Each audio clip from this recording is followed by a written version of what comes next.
UEFA champions league ഫുട്ബോളിലെ ജേതാക്കളെ ഇന്നറിയാം. കലാശക്കളിയിൽ Arsenal നിലവിലെ ചാമ്പ്യന്മാരായ PSG-യെ നേരിടും. രാത്രി 9:30 ഹംഗറിയിലെ ബുഡാപെസ്റ്റിലാണ് മത്സരം.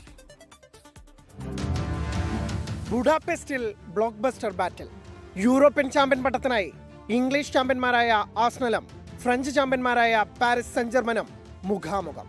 22 വർഷത്തെ കാത്തിരിപ്പിനൊടുവിൽ പ്രീമിയർ ലീഗ് ചാമ്പ്യന്മാരായ ആഴ്സണലിന്റെ ഇനിയുള്ള ലക്ഷ്യം ക്ലബ്ബ് ചരിത്രത്തിലെ ആദ്യ UCL കിരീടം. തുടർച്ചയായി 2 തവണ ചാമ്പ്യൻസ് ലീഗ് നേടുന്ന ആദ്യ ഫ്രഞ്ച് ക്ലബ്ബ് എന്ന നേട്ടത്തിലാണ് PSG-യുടെ കണ്ണ്. ഒറ്റ മത്സരം തോൽക്കാതെയായിരുന്നു ഗണ്ണേഴ്സിന്റെ ഫൈനൽ പ്രവേശം. മാർട്ടിൻ ഒഡേഗാർഡും ബുക്കായോ സാക്കയും ഡെക്ലാൻ റൈസും സുബിമെന്റിയും മാർട്ടിനെല്ലിയും ഡേവിഡ് റയോയും എല്ലാം ഉൾപ്പെടുന്ന മൈക്കൽ ആർട്ടേറ്റയുടെ ആയുധപ്പുര ലോക ഫുട്ബോളിലെ തന്നെ ഏറ്റവും മികച്ചത്. ലൂയിസ് എൻറിക്കോയുടെ PSG-യെ ആക്രമണത്തിന്റെ അവസാന വാക്കെന്ന് പോലും പറയാം.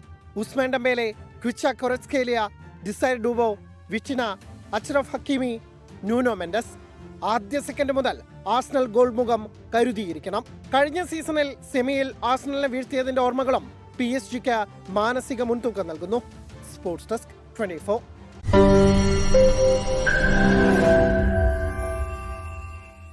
ലോകത്തെവിടെയായാലും ഏത് സമയത്തും 24 വാർത്തകളും ഓഗ്മെന്റഡ് റിയാലിറ്റി പാക്കേജുകളും എക്സ്പ്ലെയിനറുകളും വിശദമായി കാണാൻ ഞങ്ങളുടെ യൂട്യൂബ് ചാനൽ നിങ്ങൾക്ക് സബ്സ്ക്രൈബ് ചെയ്യാം.